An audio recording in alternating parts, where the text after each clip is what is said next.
And we've got some other guests joining us. We've got Shane, who I know is in Japan, and Andrea, who I believe is new. Is this the first time you've joined us, Andrea?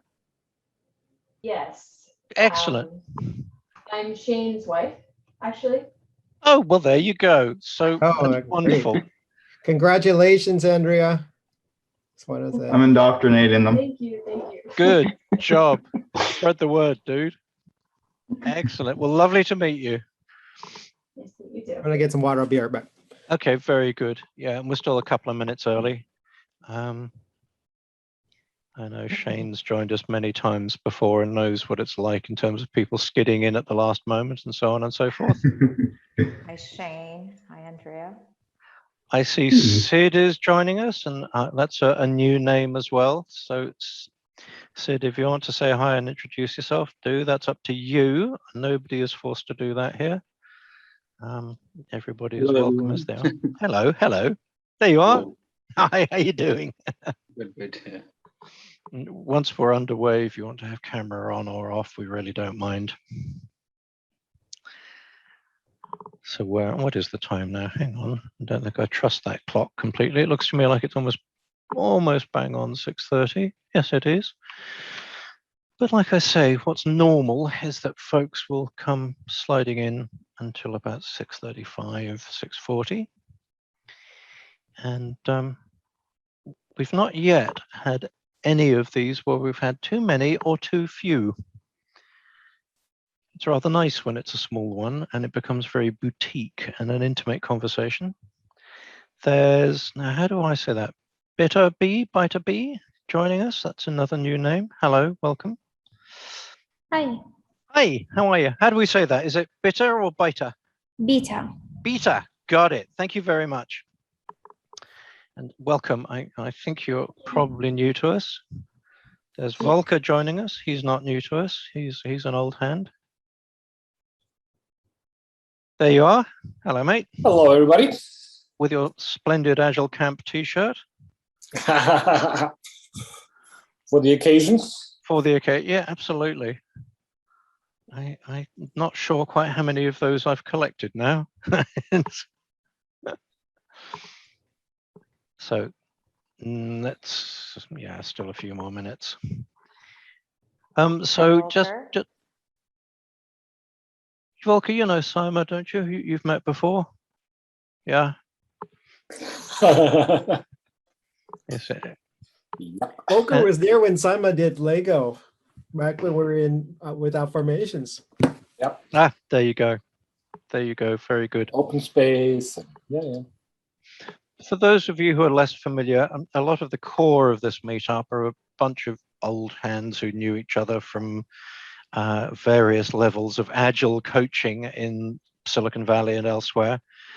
But this meetup is not just about Agile stuff. It's not just about coaching stuff. It's really about what would transform people's experience and outcomes in their work. Ideally, so it no longer occurs as work. That would be a fantastic ultimate outcome. So who else have we got joining us? That's Tarang. I recognize T.A. Patel. There's Val joining us as well. Very good. Some of our regular names. And there's Olaf, also a regular name. What a nice mix. How excellent that we've got a mix of old hands and new people. That's wonderful. Now, did I just hear a bing bong that I missed? He's showing up as his wife. Yeah, that's excellent. I love it when our membership is expanded by familial connection. There's Ha. Hello, Ha. How you doing? Welcome back. Welcome back. Good to see you. Good. We'll give it another couple of minutes. Does anybody have a moment of special news that they'd like to share with us? You know, let's not delay things, but if there's anything lovely you'd like to share with us, that would be great.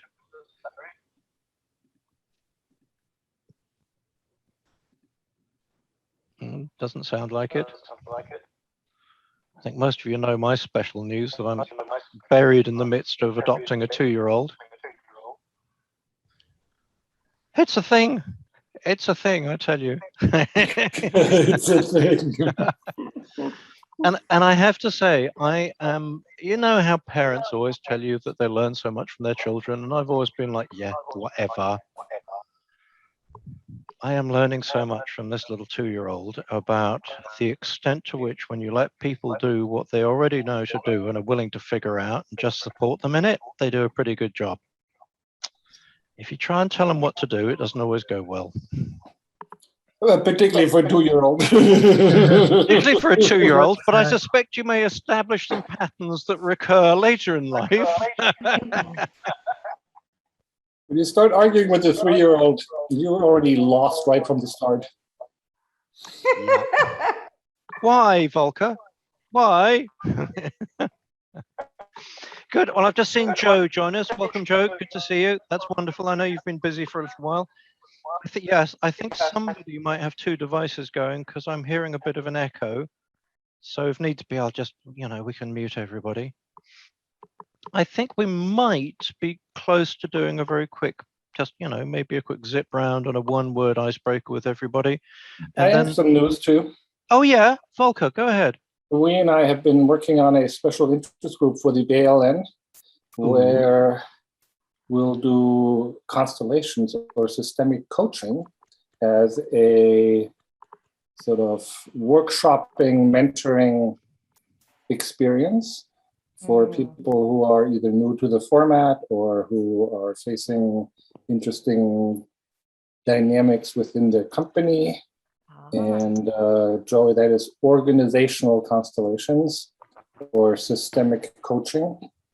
It has nothing to do with astrology, which I unfortunately have to explain every single time. And that's going to be on the first Tuesday of every month, 6:30 to 8:30, thereabouts. We'll play with the format and see how we can get the highest value out of it. And it'll be announced on the BLN meetup shortly. And I'll add, this is like real life, full contact, right? Constellations. So we're going to be talking about real stuff. It's not we play for keeps. Yeah. If any of you don't know what systemic constellations are or have never done it, I highly recommend it. My first experience was that it was as close to witnessing magic as I had ever seen. I've subsequently learned that it ain't magic. There's a bunch of stuff going on that you can learn and, is consistent and reliable and can be caused. But the first time through was like, it seems like it's astrology, but it's not. Yeah. It's very, very powerful stuff. It's just wonderful. Fabulous news that you guys are doing that. That's just great. So as we've got some new folks, I vote that we just zip round doing literally like a 1-word icebreaker of just, where are you tonight? And that could be sitting on the living room sofa, or it could be directly above the center of the earth. I don't care what the answer is. But the way we do it, I'll start, I'll point to somebody so that we get to cover everybody. And then we've done all of that. I'm going to hand over to this evening's meeting leaders, Saima and Anna, who are going to be introducing us to Polyvagal Theory. And honestly, guys, I think I'll let you introduce yourselves in a little bit more depth and introduce people to what the subject is going to be, because you'll do a much better job than me. Okay? So where I am, I'm directly above the center of the earth on my sofa in Haywood in the East Bay. And I'm now going to choose Peter, because you're brand new and I have no idea where you are. What was your word? Oh, my 1 word? Sofa.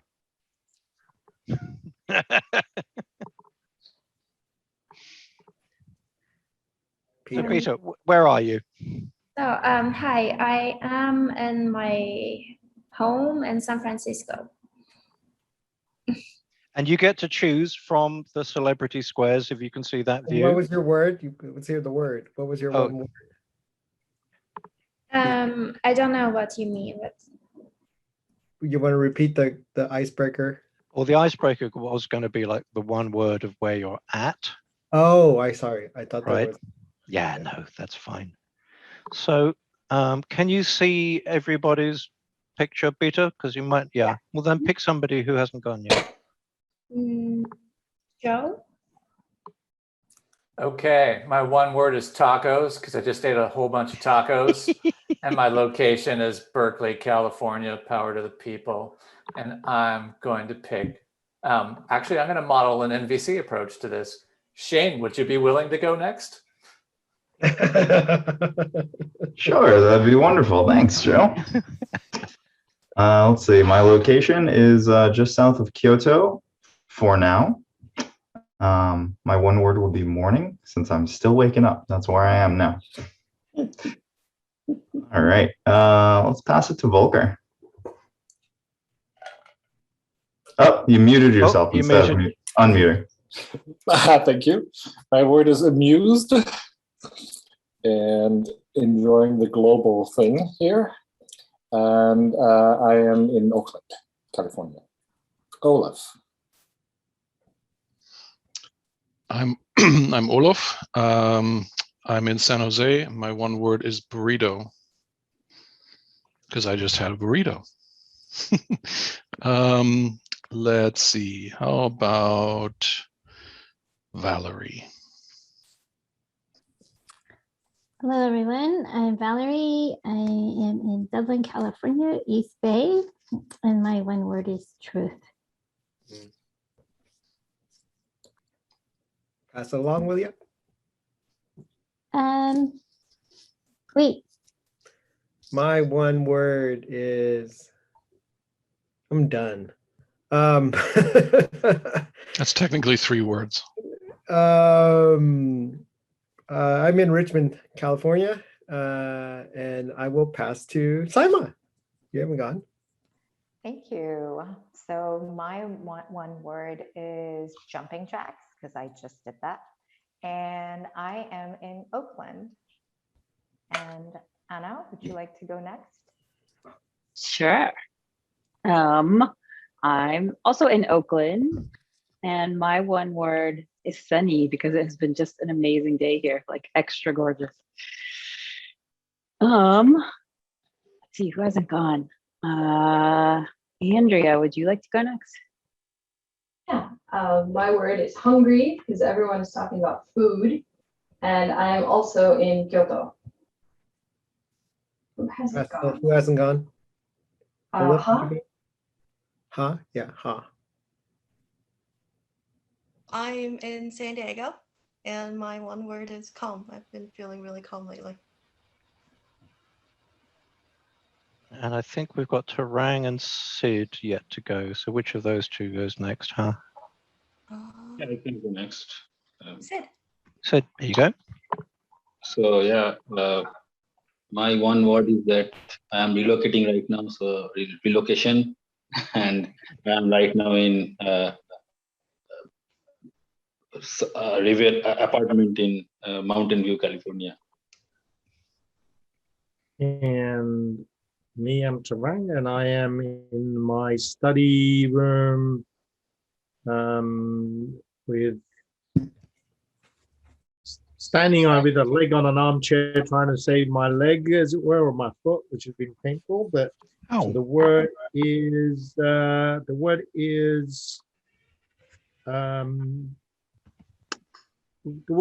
hungry.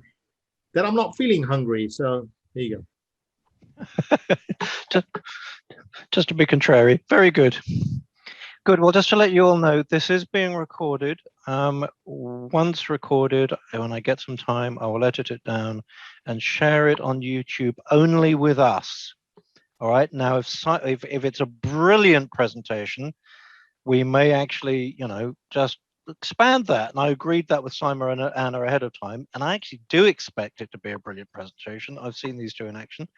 So it's very likely that we may actually cycle back to you to have your permission to actually open this up on YouTube to the general public. So that's kind of an exciting thing to look forward to. So I think with that, Simon, Anna, would you be all right if I hand it off to you and you can take it from here? Would that be good? Yes, please. There you go. Well, I now declare it all yours. Thank you, Andrew. That was awesome. Great to see old familiar faces and new ones. Hello, my name is Saima Jamshed, and I am here with my friend Anna to talk about the polyvagal theory. And as you may have read in the meetup, maybe some details about us. Thank you, Andrew, for having us and we. So I am going to get started. So a little bit about me. I am an integral and Enneagram coach. I'm also an agilist and a Scrum mistress. A couple of things that I wrote here about myself, only to let you know what kind of body practices I am in, and so is Anna, because that's what we're going to be talking about today. Bring your body, like bring your nervous system. So I like to do cognitive, deep thinking, deep breathing. I dance. I like to do Bollywood, and Watsu is this water therapy thing that I do. And it's a bit about me with Anna. She is also an agile leader. Anna is also a yoga teacher. She's an integral coach like myself, and she is a musician. Also, she's really into somatic practices. So we'll be sharing a bit more about that later. All right. Why we are here? Why are we talking about polyvagal theory? So a story about how I got into it. I've been doing Scrum and Agile for the last several years. I was a PMP project manager. And when I was doing Agile transformations at different companies, it felt like a losing battle all the time. There would be contentious, different scenarios that I was struggling with. And I would find that I was always being a warrior or a protector for my team, or I would shut down. And it just felt like that was the nature of the workplace, but it was taking a toll on my body. It was taking a toll on my health. And at one of the Agile Coach boot camps, I realized that all of us are kind of in the same boat. So I kind of stepped back from that space and I was like, wait, what am I doing wrong? Am I even in the right profession?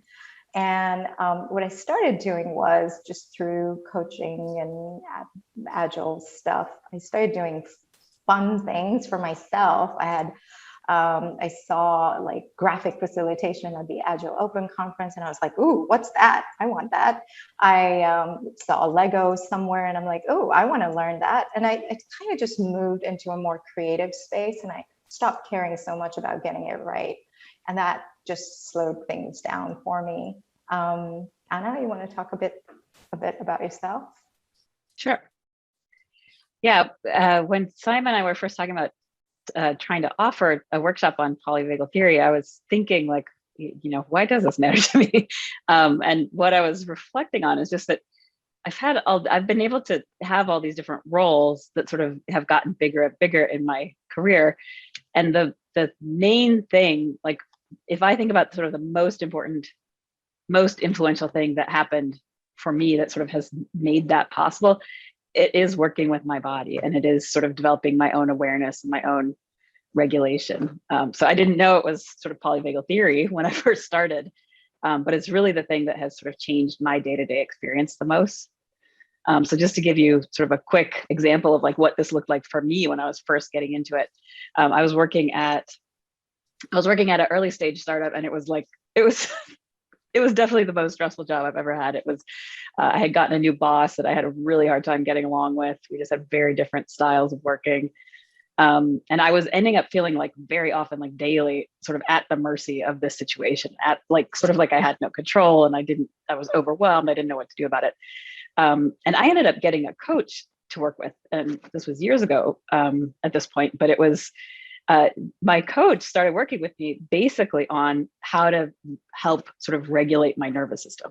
And we didn't talk about it in those terms, but she basically helped me. She started suggesting these very, very simple things. And I was very skeptical at the time. I was like, what does this have to do with this? How is this really going to help me? But, very simple things like if I was getting overwhelmed, take a little break, go to the bathroom and wash my hands and take a few breaths, like really simple. Or starting to practice mindful listening with this boss who I was having a hard time with, where I like really didn't think at all while I was listening. I just tried to listen and sort of take it in and see if I could hear him. These really, really simple things started bringing me more in touch with myself, making me sort of more aware and responsive to myself and like aware of like what's actually happening in my body. And the kind of amazing thing for me is that the more I learned how to do that, so I got this sort of ability to self-regulate better, and I was able to be happier. So like the situation didn't change at all, but like all of a sudden I was starting to feel like, oh, I can handle this. And the other part is that I felt a lot more effective. Like I felt like I was actually able to sort of influence the situation a little bit more, work with people a little more effectively. So it sort of had this amazing domino effect from these like very, very simple things. So we wanted to, I think that made me really excited to share some of these ideas with you all, because, if they can be helpful to you too, that would be awesome. Thank you, Anna. Moving on, this is my drawing, so just go with it. This is what we're going to do today. This is our agenda. We're going to get an introduction, a real quick one, to polyvagal theory. We're going to learn some hard things and we're going to just push through it. We're going to do some exercises, some experiential sort of things along the way. And we're going to walk away with some new ideas, some new resources.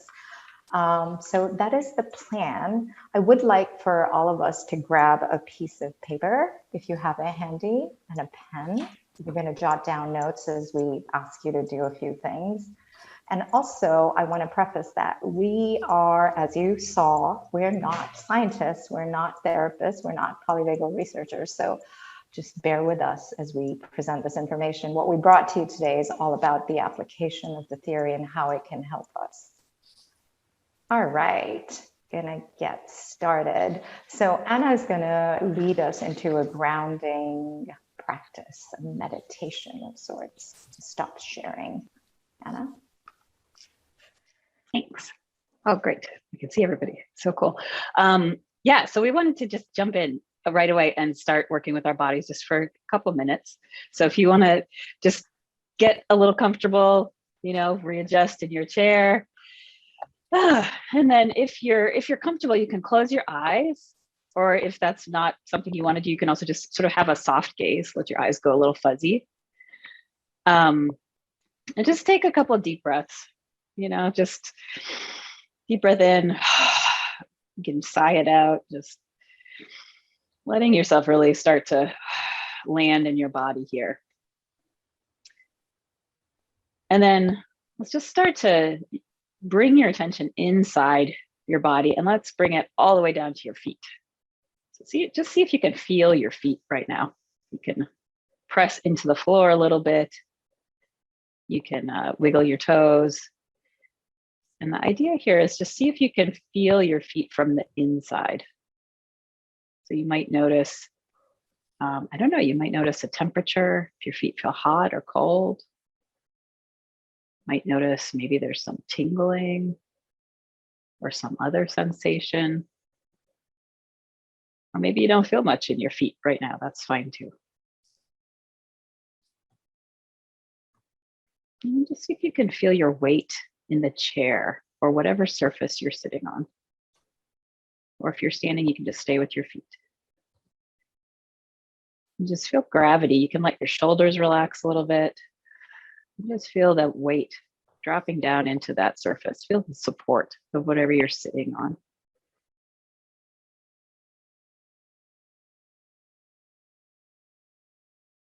And then just bringing your attention to your breath for a second. So you might feel your breath in your chest, the chest rising or falling, or maybe in your belly expanding. Wherever it's easiest to feel, just see if you can pay attention to your body and what it actually feels like to breathe.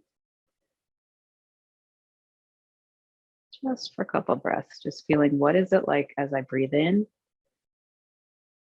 and as I breathe out.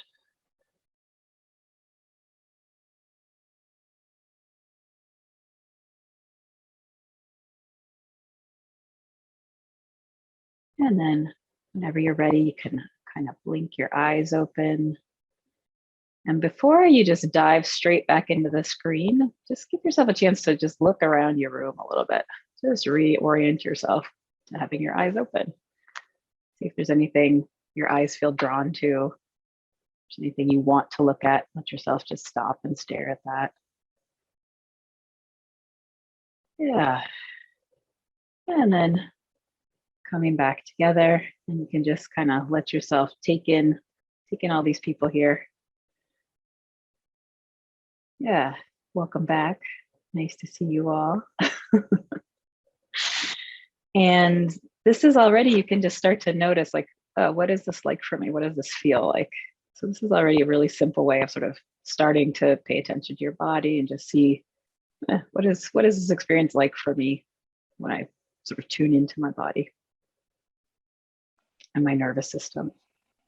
So now that we're all here, maybe a tiny bit more, we're going to go ahead and get into polyvagal theory a little. Okay, well, thank you, Emma. That was beautiful. So what is polyvagal theory? Well, what you have here is a picture of our polyvagal rock star. He's Dr. Stephen Porges, and he is a scientist, researcher, and all sorts of amazing things. And he published this concept in his book. He introduced it to us in 2011. And there's lots of other people who know polyvagal and practice it, but what we have here is Dr. Deb Dana, and we've used her work in our slides and the things that we're sharing with you today. So what Porges said is that polyvagal theory is a neurophysiological foundation of emotions, attachment, communications, and self-regulation. And Deb Dana's background is that she's a therapist, and she started using this theory, this framework, to basically treat trauma therapy. And it's just a really useful framework to be aware of, and it has a lot of applications. So that's what we're going to get into.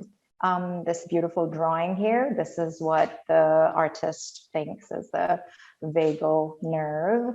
And it's also called the wandering nerve because it's one of the longest nerves in our body. It starts in our head, goes through everywhere, our faces, organs, it touches many areas, and it plays a critical role in the regulation of our nervous system. Basically, its job is to keep us safe, socially, physically. Also, it's called poly because it's got multiple branches. So here's some background. Well, what is polyvagal theory? It's basically a way to understand our nervous system. You know, Deb Dana calls it the foundation of our lived experience. So what you see here is like the different states that we can be in. You know, it's autonomic. What does that mean? It's involuntary, it's unconscious. So it's always at play. We have no control over it. We don't really get it. It's just happening on its own, keeping us safe. Also, it is predictable. So we'll get into more detail about that. And Anna will lead us into that. Thanks, Naima. Yeah, so we're going to dive in and talk about sort of the I guess sort of the main pieces of polyvagal theory. And there are three organizing principles. So this is, again, it's a, like Simon was just explaining, it's a theory about our autonomic nervous system. And so these organizing principles are basically sort of three main things that are important to know to better understand our nervous system. The first principle is this hierarchy of states. So this is basically that our nervous system has kind of three settings. So there are kind of three basic states we can go into. And this is kind of the meat of this theory. So we're actually going to spend most of our time here. So I'm going to get into, you can see the three states there. We're going to get into that more in just a second. The second principle is the idea of neuroception. And this is the idea that, that there is a lot going on in our body and in our nervous system below the level of consciousness. So this is the idea that sort of our body is always constantly picking up on signals, and it's picking up on signals sort of everywhere you can imagine. It's picking up on signals internally. So like your own heart rate, it's sort of paying attention to things like that, what's going on in your organs. It's also paying attention sort of externally, like what's in the environment? Does this feel safe? Is this okay? And then also between people. So it's kind of picking up on other nervous systems. Like, does this feel like a safe relationship? Is this, what's going on with this other person? All that kind of very subtle stuff that you might pick up on when you're around other people.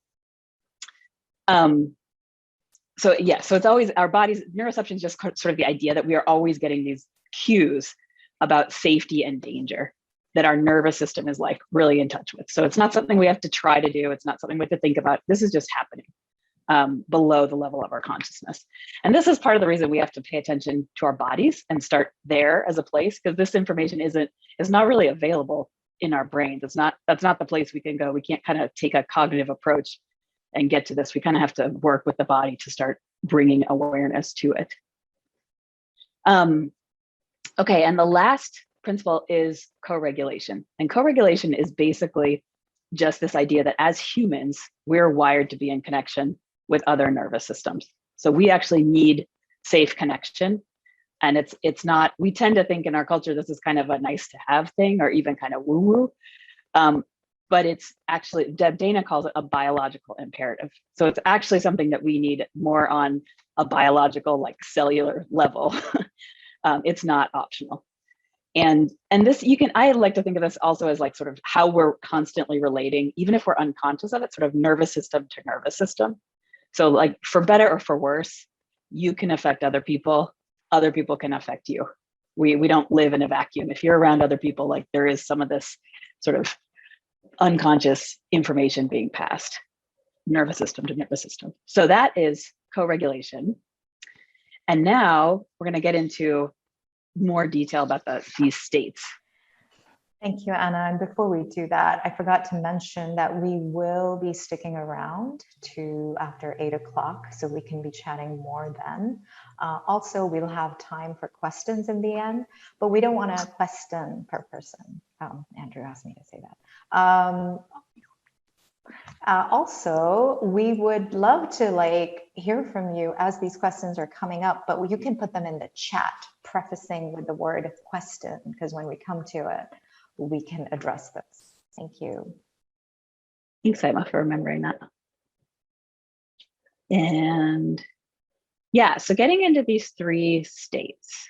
So again, it's sort of like your nervous system has these 3 settings. And we basically have sort of a safe setting. And then we have kind of a couple different flavors of protective settings. So we're going to talk about this. We're going to use this sort of metaphor of the autonomic ladder. And we're going to talk about it as this ladder. So each of these states is sort of a specific and distinct location on the ladder. And they are distinct states. You can recognize them for what they are. But at the same time, they're all part of the same continuum. So you can actually kind of go in between them. It can get a little bit more subtle as you start to get to know them. So that's why we're using this sort of picture of the ladder. So basically, I'm going to start at the top. Ventral vagal is the first state. And this is like our safe state where we can be social, we can be engaged. This is the good stuff. This is the safe one. Then moving down the ladder, we get to sympathetic. And this state is more, you get more mobilized. So this is, again, this is sort of a protective state. And this is where fight or flight happens. So your nervous system is getting more activated when we go down the ladder.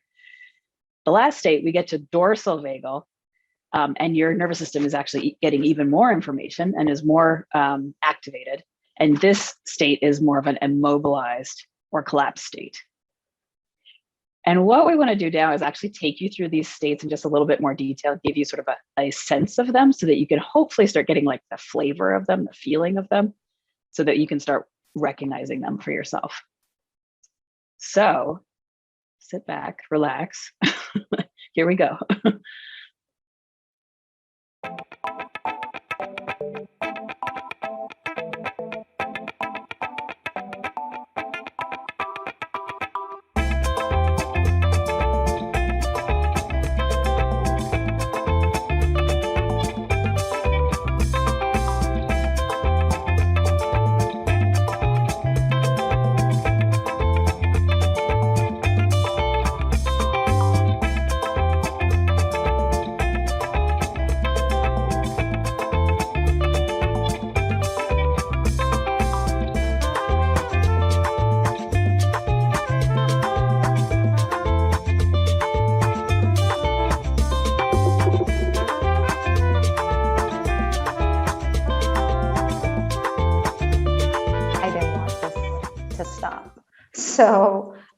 yes, this is the kind of feeling that you have when you are in ventral. This is the safe and social state. So we are at the top of the ladder, you can see on our little scratchy legend. And basically, the state is all about safety. Your neuroception is working. It's picking up safe cues, and it's telling you that things are okay. And just to say, I saw a raised hand, but Volkert, if you want to put a question. Or... Yeah, I just, you're a little hard to hear because you're a little quieter than everybody else. And Zoom allows you to just amp up your microphone and just make the microphone more sensitive. In the I took my audio headset off. Is this better? Is there an echo? It's easier to hear. I don't have an echo. Okay, great. All right, I'll be louder. So yeah, just a little bit more about the ventral state. This is in our scheme of evolution. This is the part of the autonomic nervous system that evolved most recently when we started living in small groups. It basically allows for us to attune socially to other people. Anna talked about a bit of this, but these are the characteristics. Just feels open, curious, safe, creative, fun. Your heart rate is regulated.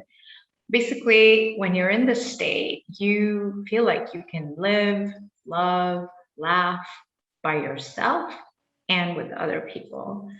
You know, we'll talk more about some of the examples, but think about like having, you know, spending time with a close friend or hanging out with your pet or listening to your favorite song. You know, that's the way it makes you feel. So we're going to ask you to take a little 1 minute and think of a time where recently, could be today or in the last couple of days, where you felt like this. You know, maybe you were driving and singing at the top of your lungs. And what do you remember about that? Like, what was that experience? What were you doing? What flavor was it? What was it like for you? What emotions did you have? What thoughts? How did your body feel? So take a minute, please, and jot those down. Jot down what you experience. I'm going to put a timer for a minute. And I'm just sticking those questions in the chat if you want to see them again.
Yeah, so you should be wrapping that up by now.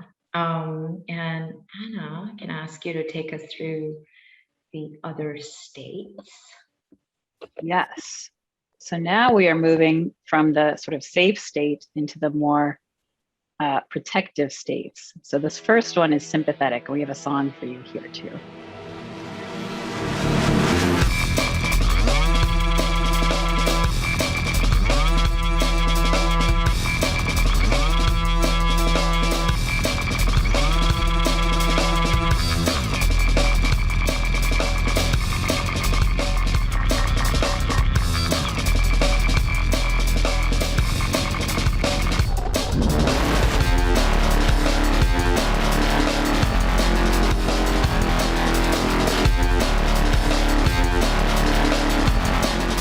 So this one is very different from the last one. And so we're moving down the ladder. So now we're in the middle of the ladder. And this is a place where your neuroception is picking up on danger. So it's sort of like this feeling of vigilance, like, oh, I better pay attention. Something's up. And in this state, you tend to have a lot of energy. This is where the fight or flight comes in. And this is evolutionarily speaking, according to the polyvagal theory, this is the next oldest state. So we're kind of going back in time evolutionarily as we go through these states. So before we were able to be social and sort of be safe with other humans, our response to danger was to do something about it. So I'm either going to fight and sort of go in closer, or I'm going to flee. I'm going to get out of here. Either way, I have to mobilize. So this is a very mobilized state. You usually have a lot of energy in this state. Your heart rate goes up. Your breathing gets faster and shallow. It can, you can feel overwhelmed. Actually, in this state, it's often really hard to sit still. And hard to focus because you have a lot of energy going on. So yeah, you might, just to give you some sort of start getting you thinking about when this might come up, something as simple as sort of working under a tight work deadline that you're like not totally sure you're going to make, that could bring up a little of this state. Especially in the last year, like reading too much of the news might actually push you into this state. So anything that's sort of making you feel like this a little bit like sort of uneasy and like maybe things are not okay, the world is a little more dangerous than I was thinking, that kind of feeling. So we want you to do the same reflection. So the questions are in the chat still, but basically thinking, in the last, whatever, few days, week, or 2 weeks, can you think of a time you might have been in this state? And kind of what activity was going on? What experience were you having? And what was that like for you? Any emotions or body sensations you can remember? So just take a minute, we'll time you, but just take a minute to think about that and you can write it down.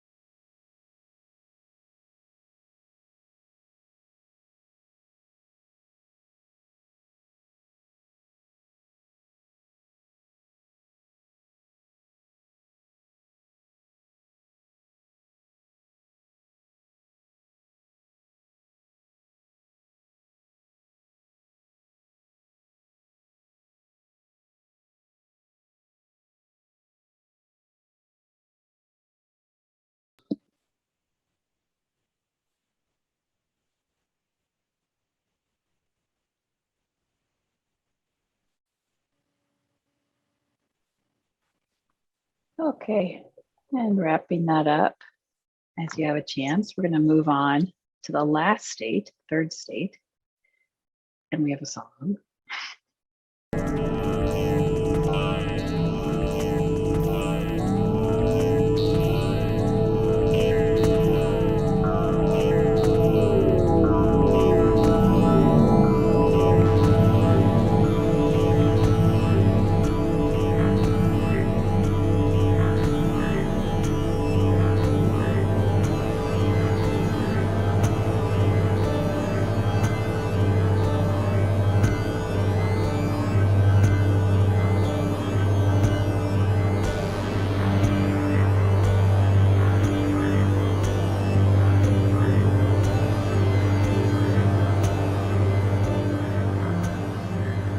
So this is a dorsal vagal state.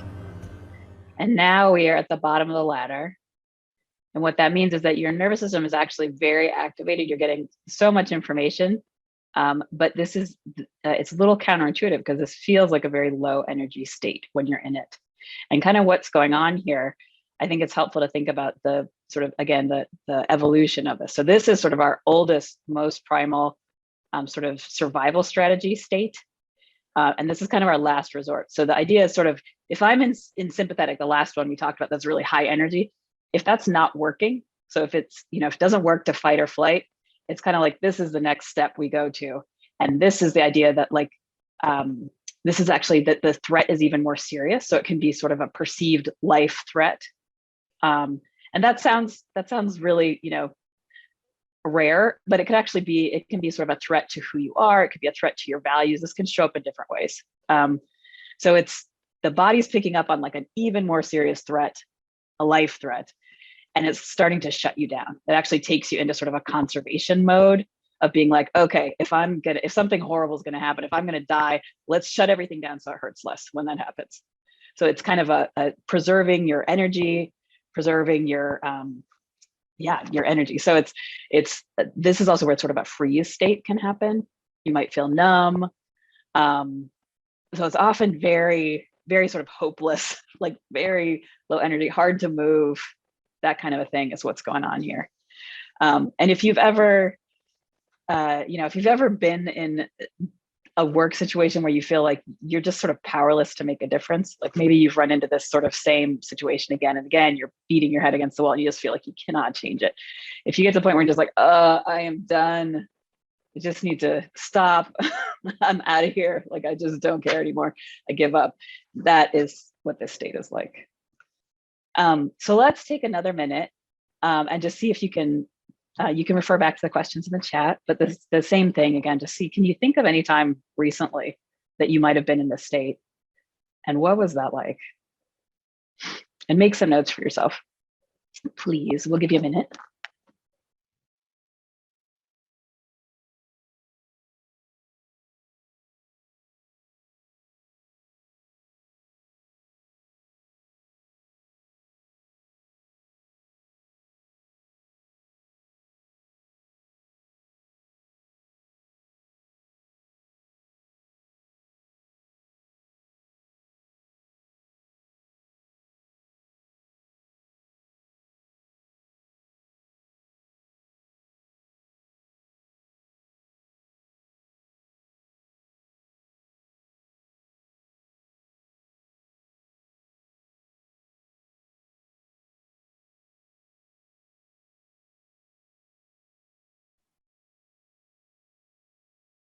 Okay, and wrapping that up as you're ready.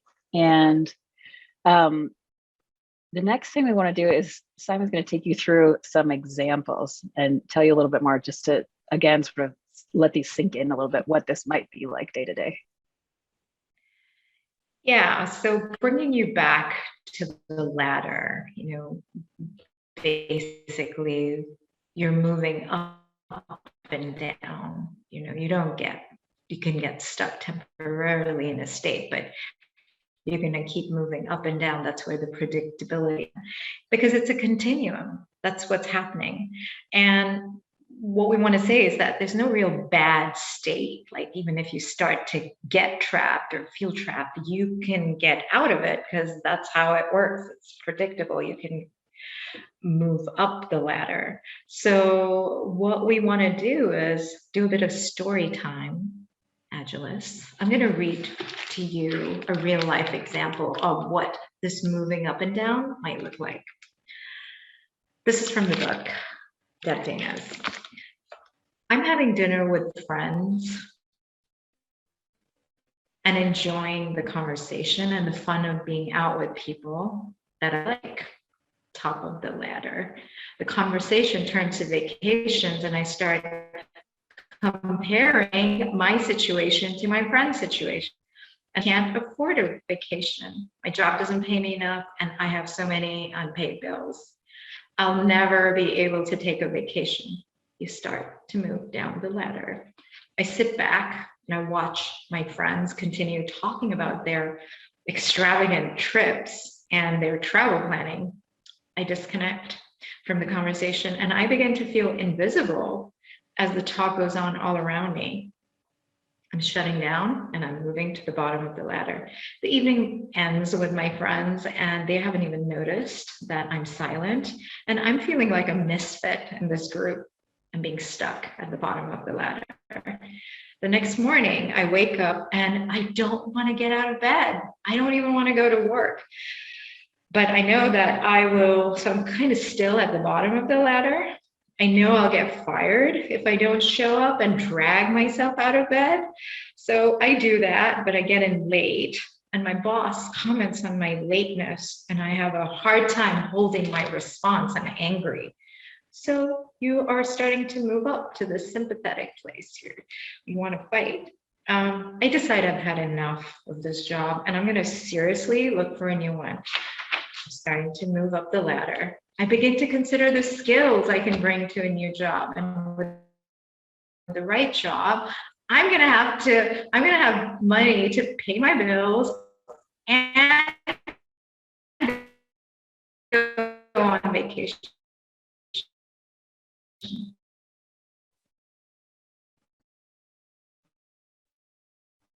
I have lunch with my coworker, and we wrote down our dreams and what we. Yes. You're just breaking up. Okay. Thought there was a question.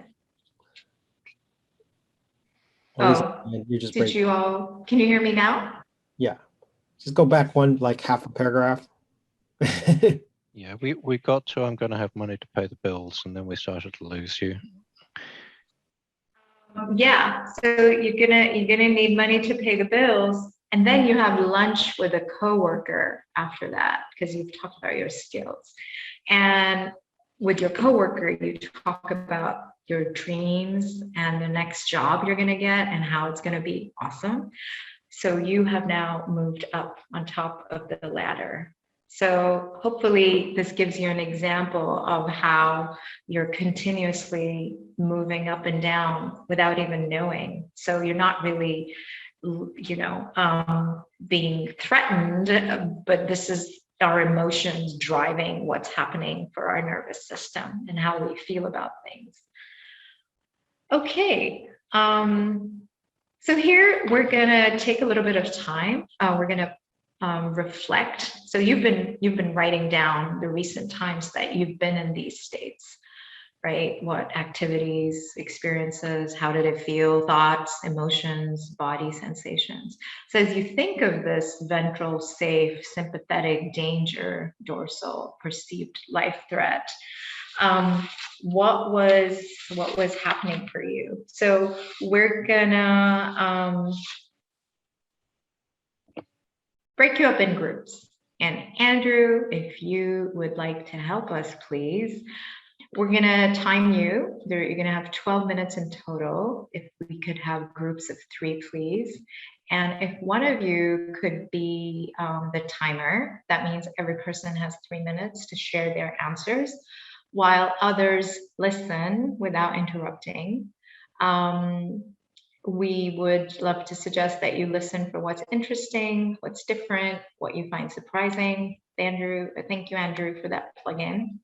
And basically, we just want you to witness each other, just create a sense of safety, stay open and engaged, think co-regulation, and just make notes. So when you come back, you can briefly share what you discussed, what came up for you.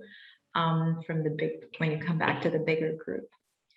So questions, you got it? Thumbs up. What's the prompt?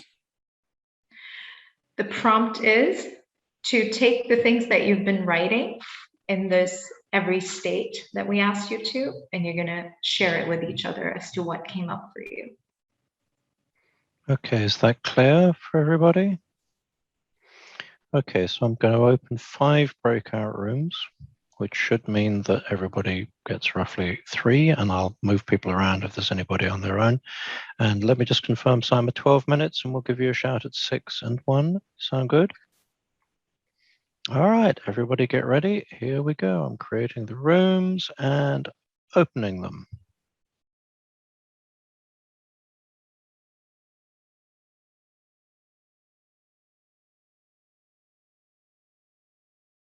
So we should be ready to start seeing people coming back. And I'll apologize for moving people around. There they are, they're coming back now.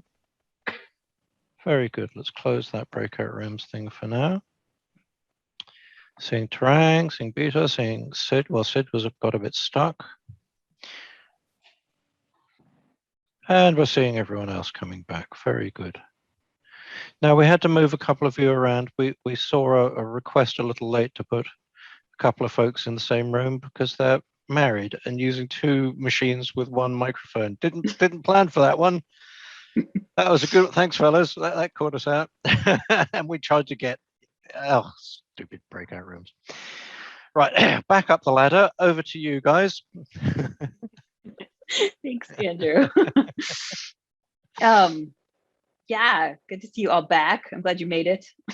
And we would love to take just a few minutes now to hear if there's if anybody would like to share just sort of what's coming up for you, what this has been like to start thinking about. anything about sort of the states you're noticing in yourself, or anything interesting that you guys talked about in your group. We don't have a huge amount of time, but I think we can probably hear from 2 or 3 people. So if anyone, you can just raise your hand, or I'll do. I see Olaf. Great, thank you. Yeah, so maybe I'll start with the thing that we touched on last in our pair. It might be kind of subtle to touch into these things, and we maybe don't always understand where we are if we're not paying really close attention. In my case, I couldn't really recall a time when I've been fully in the dorsal vagal thing. It's easier for me to recall when I've been maybe sympathetic or ventral, but not dorsal. And then we talked a little bit about how maybe this connects to this idea of the window of tolerance that we've talked about in this meetup before, and how constantly going up and down, if you're doing that all day long, it really gets you kind of tired. You get fatigued from it. I think those were kind of our things. Cool. Yeah, those are great points. Thank you for sharing that. Volker, I see you too. I mean, one of the things that showed up in our group was how much recreation is involving social, safety, connection, and adventure, where some aspect of it is adventurous, gets our attention, gets us focused, and then we relax back into that being social, and then we go into high gear. And so a lot of my recreation, like sailing on the bay, is definitely a continuous up and down the ladder. Ah, that's cool. That's a great observation. Yeah. Anyone else want to share? Hear from one more person, probably. Shane. Yeah, something interesting is something Olaf touched on a little bit is not knowing which state you're in. I thought that I was very clearly in ventral, and then someone from our group mentioned that they were in kind of like halfway between ventral and sympathetic. And then I checked in with myself and I was like, oh, like, yeah, that's where I'm at too, actually. Like, I didn't even realize it. So like that sort of, I guess that's what co-regulation might, there might be aspects involved in that, but yeah, so it was really interesting for me. Cool. Yeah, that's great. Yeah, other people can definitely help us also, and sometimes talking with people can help you figure it out. So I actually love hearing this, because a lot of what we've talked about sort of up to this point is just sort of about starting to build your awareness, like even just starting to ask yourself, like, do I have any idea what state I'm in? Can I start to bring my awareness to like maybe where I am and start feeling into that? But I do think it really takes some time. I don't know, I've been doing this a long time now, and I still think it's confusing. I don't always know, and it's not like you can immediately turn it on, or sometimes it comes later. You're like, oh, I thought I was okay. I was not okay. Like yesterday, something like that. So it's, I think a lot of it is just starting to be aware of the states at all, and then asking yourself like, okay, where am I? And can I even just starting to pay attention to like, how am I feeling? You could do something like check in with yourself 3 times a day and just see what kind of things are going on for me, what kind of feelings are happening in my body. And that might help you start to get to know your own states a little bit better. But yeah, thank you all for sharing all of that. So yeah, up to this point, we've been kind of focused on these states and just bringing awareness to them. We're going to spend a few minutes going into sort of what you can do with them. So getting more into sort of self-regulation. And Saima is going to take it away again. All right, so thank you. Thank you for all the shares as well. And if you've heard of Daniel Goleman, he's pretty popular. He's written a couple of books, Emotional Intelligence. He's an expert in social intelligence. He works with the science of human relationships. So one thing that he said along the way is that there's 2 important leadership traits that are pertinent, just very pertinent to any kind of leader. It's nothing to do with your personality. It's just how aware are you of what's happening with you? right? How resourced are you? How well aware are you? And moving into the resourcefulness, like how are you regulating what's happening? Because this is happening without your consent sometimes, without you even knowing. It's unconscious, it's involuntary. So how can we use this science, and how can we use this concept of a ladder and to continually check in with ourselves, or at least have some level of awareness around how am I feeling? What's going on? Why am I twitching? Why am I angry? So a little bit about that. And Anna, thank you. You brought these points early on when we started, like the self-awareness. We did a little bit of that, but we're focusing more on how can you use your body to regulate? How can you make this a little bit have more agency around this? There's a great quote from Martha, who is a choreographer, a dancer, Martha Graham.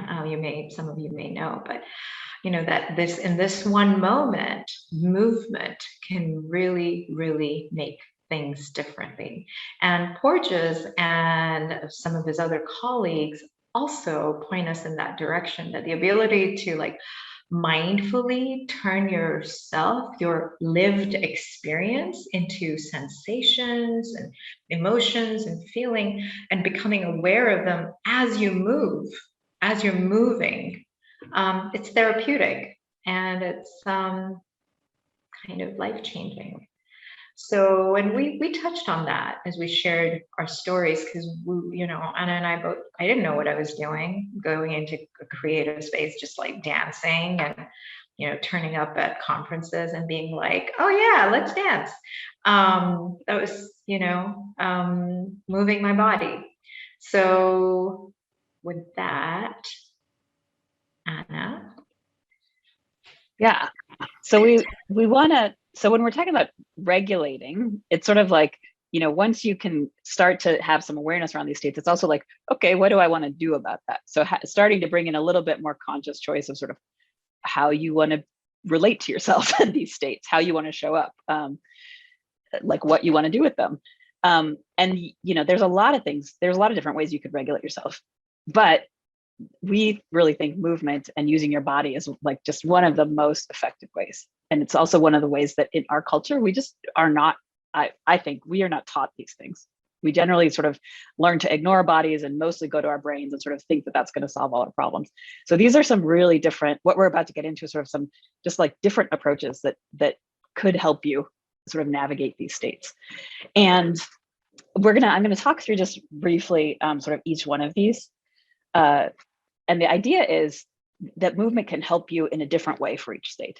So if you're in ventral, that's like a nice place to be, right? So in ventral, we want to use movement to sort of help maintain it, like keep the good vibes going.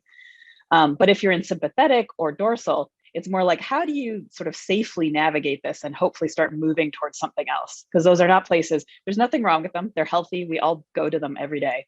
But we don't want to stay stuck in those places. We want to be able to sort of move and keep it sort of flexible. So I'm going to start at the bottom, then I'll go to sympathetic. So for dorsal, again, this is that like really shut down place. And if you guys want to, you're welcome to just sort of try, like you can even just like slump over, like take in a body posture of being collapsed. You can let yourself sort of like slump over and put your head down, or just what it feels like to you. And to me, I end up feeling very sort of shut off, almost like the rest of the world doesn't exist, and kind of tight. And just feeling this in your body, you might be able to start to think, okay, what might help? So basically we're very low energy, and what might help us move up the ladder is to bring in a little more energy. So we want to sort of gently mobilize ourselves. However, we also want to be sort of respectful of the state we're in, and not that much is going to be accessible from here, especially if you're really in dorsal, like you're really not going to have much energy. So something as simple as, we just have a couple examples here, but something as simple as like looking out the window, you can like feel that might start to sort of open you up. So rather than just being so self-contained, you're like, ooh, well, at least I'm opening up a little bit towards the world. But it's also a very gentle action. This might also be a time, if you're feeling super shut down and kind of hopeless and alone, you just take a little walk around the block, just a light walk, not trying to force yourself to do like your best workout ever, but more like, I am low energy, and this is the whatever happened just really took it out of me. So just a little bit, just to sort of help yourself, again, not get stuck in that state. So we would love, if you guys have ideas for yourself, if you're in dorsal and you want to say you're very shut down and you want to just like bring in a little more energy, if you guys have any ideas, we would love for you to stick that in the chat. You could just write dorsal dash and whatever your idea is. If you have an idea of an activity you might try, or anything like that. And I'm going to keep going, talk about sympathetic while you do that, but we would love to see your, yeah, I see call a friend to chat. This is good. Like, that's nice and gentle, but it's like a little something that you're adding in. So yeah, feel free to keep adding in there. So in sympathetic, this one is where you have like a lot of, oh, people are getting a lot of ideas now. Sorry, I want to go back to 1 second. Connecting with your center, feel your ground, take a shower. I love that one. Pet your dog or cat, watch a nature show. Yeah, these are great. So it's like, these are like gentle activities, but they're more than sort of nothing. So again, it's sort of like gonna hopefully move you up the ladder a little bit. Yeah, and I love the conscious breathing. These are really good. Petting your dog. And I love about all of these, they're kind of like, they're definitely in your body. There's a lot of sensation involved in like petting your dog or cat. So even trying to bring your attention to when you pet them, like, what does it feel like? See if you could like feel the softness of your dog or cat, or feel the warmth of the shower if you take a shower. Yeah, these are awesome. Okay, going to discharge to sympathetic. This one is, again, that one in the middle where it's fight or flight. You have like tons of energy. So this one is more like, we want to find a safe way to discharge that energy. That's what's going to help you get back up to ventral. So it's, you know, we've probably all heard stories about people who discharge in ways that are not so safe. You know, like you could go punch a wall or something, but that's not particularly safe for you or the wall. So we want to find sort of healthy ways that are actually going to help your body sort of process this energy and get it out, let it go. So you could shake, you could stretch, you know, really kind of just a movement stuff. And now we're talking a little bit more energy, a little bit more movement. And if you're really pumped up, like going for a run or doing like a strenuous workout might actually be great. So we'd love to hear any thoughts you have here too. So you could just put sympathetic and any ideas you have.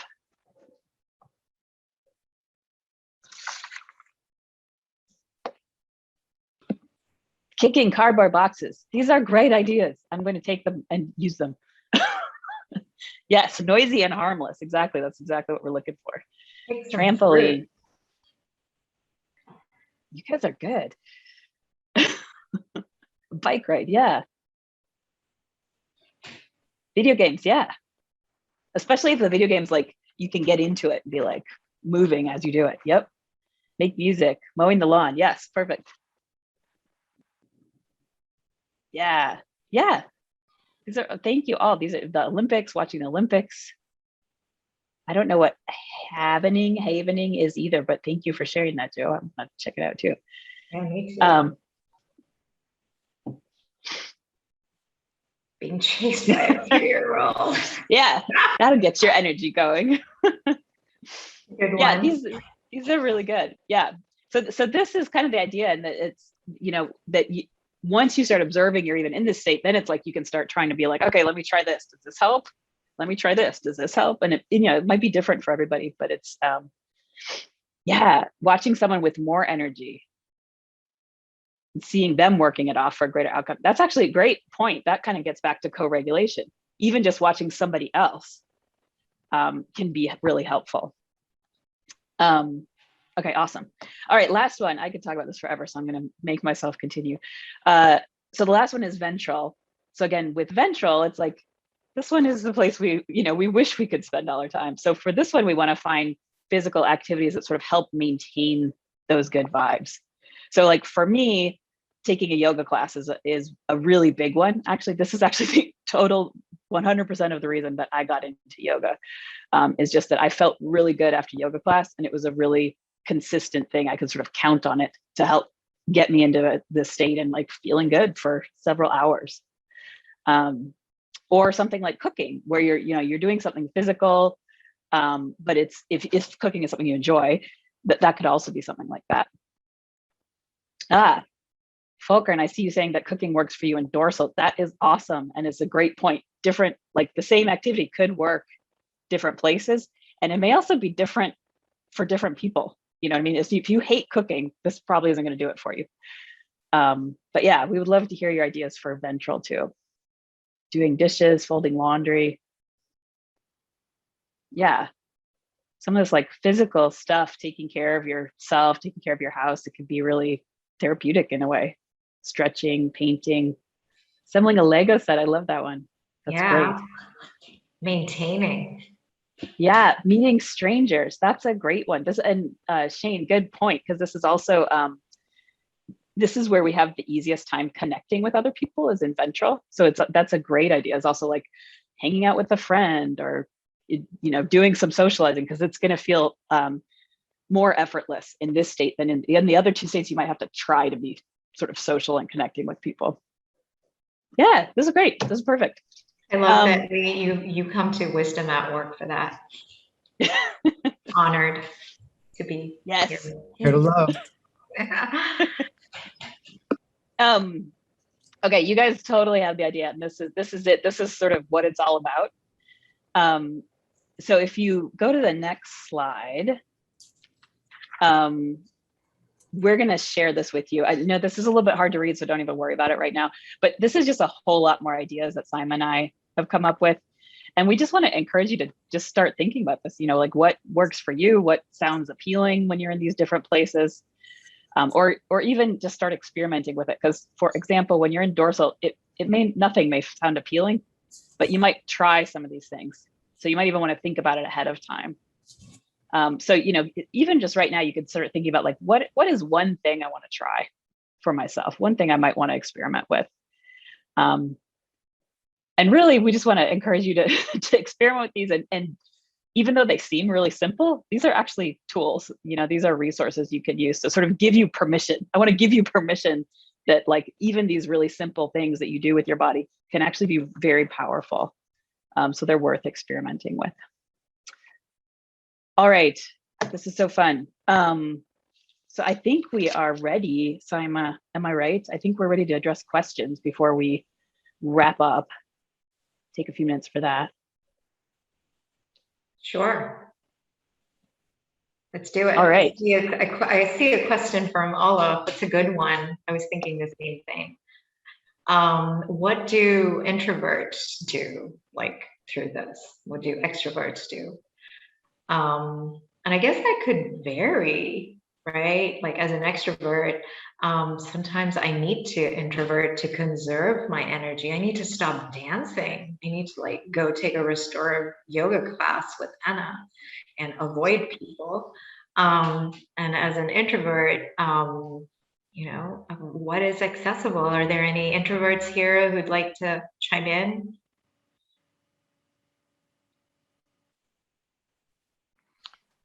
And then I think there's the aspect of ambivert, right?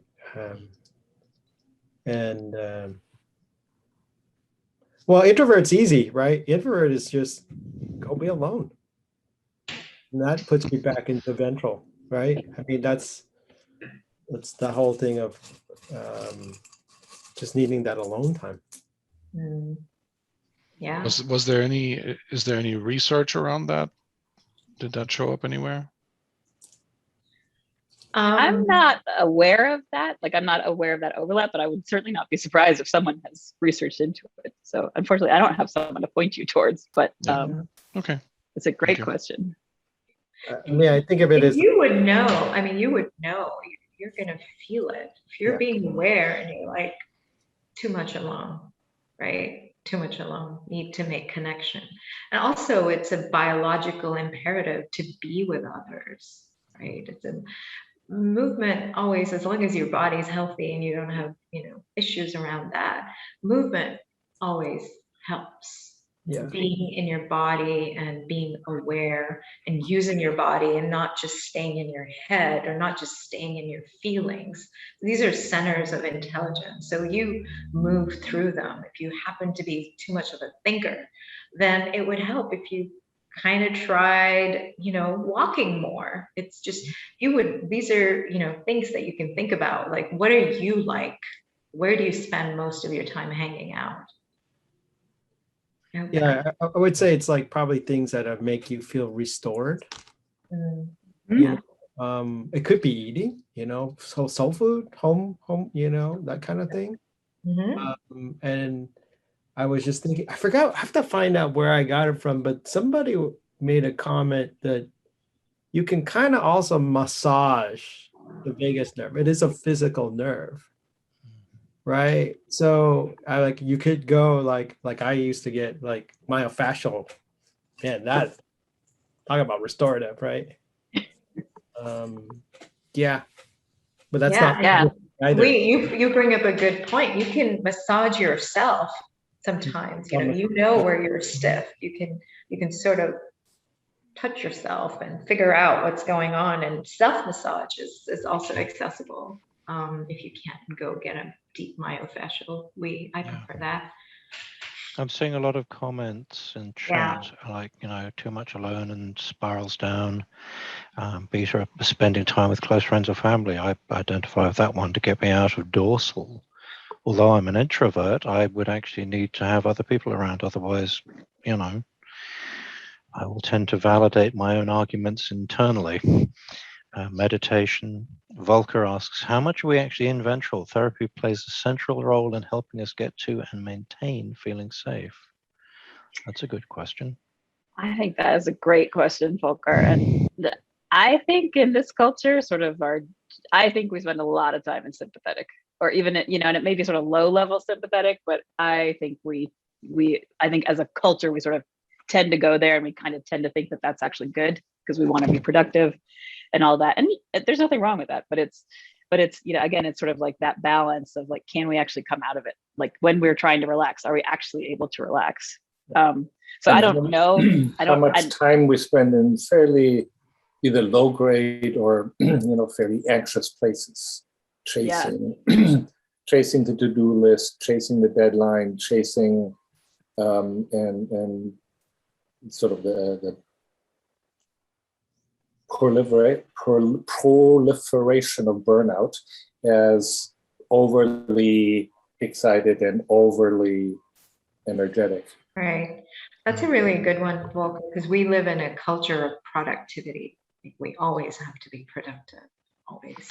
And then the nervous system acts against us because we're the ones who have put these burdens upon ourselves as to, was I successful today? Was I productive today? It's less about, am I feeling okay? How is my body doing? Where's my pain? Have I taken care of myself? Somebody was saying something? Yeah, there's some more great things going into chat. Val clicked to put in a link to 10 ways to calm the vagus nerve, which I just clicked on, and sure enough, they're right there. Wow, fantastic. Thanks, Val. Andrea wrote, people with trauma can be uncomfortable being in ventral.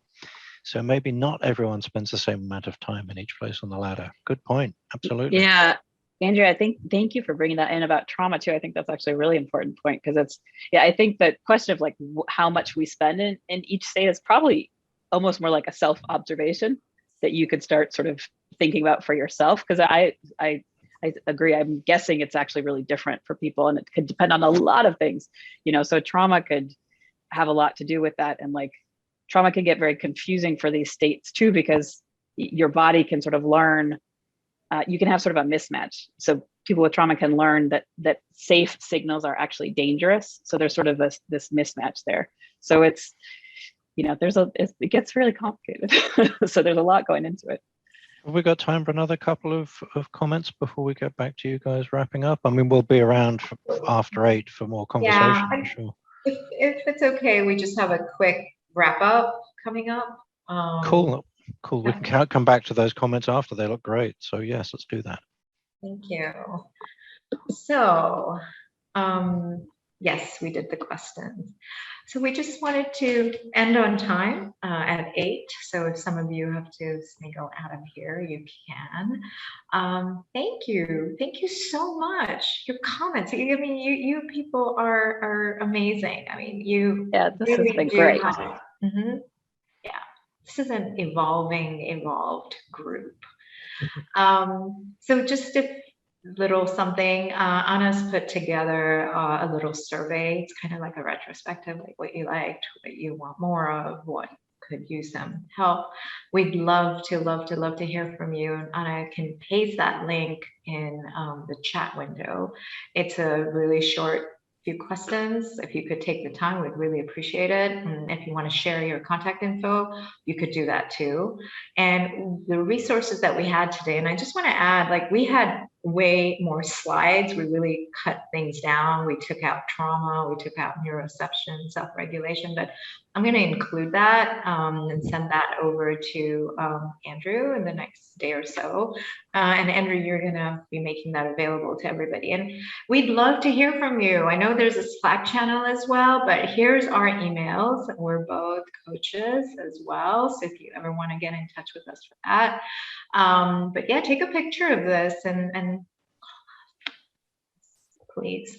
And in closing, I just want to bring home a point: self-awareness, self-regulation. This really fits in well with the polyvagal theory and having the ladder and the framework to know that you don't have to stay there. Wherever you are, there are ways for you to move along that place. You don't have to be stuck. So yeah, take the time, honor your nervous system. It's there for our good. And we wanted to have a shout out for the one thing that you've identified for yourself that maybe you want to, close with, and we're staying for questions that you're willing to try for yourself. That feels valuable. So, yeah, if I could tag someone, or Andrew, we'd like to hear from people. Yeah, very good. Gosh, I can actually start just saying something I'm willing to try. I'm notorious for resisting dance. I always let myself off the hook by saying that I dance like a drunk falling downstairs. But if no one's looking, and it's actually been a while. It's been a while since I've put anything on and just gone, oh, fuck it, I'm going for it. And I really get the value of it. Yeah. Yeah, dance Love like no it. one's watching. Yeah, absolutely. All right, so let's not have everybody feel they have to contribute something right now. But if anybody does, give us a wave. I'm watching the celebrity squares, and come off mute, and then you can share what there is that you might want to try for yourself. And it may be having quiet time at the end of a presentation.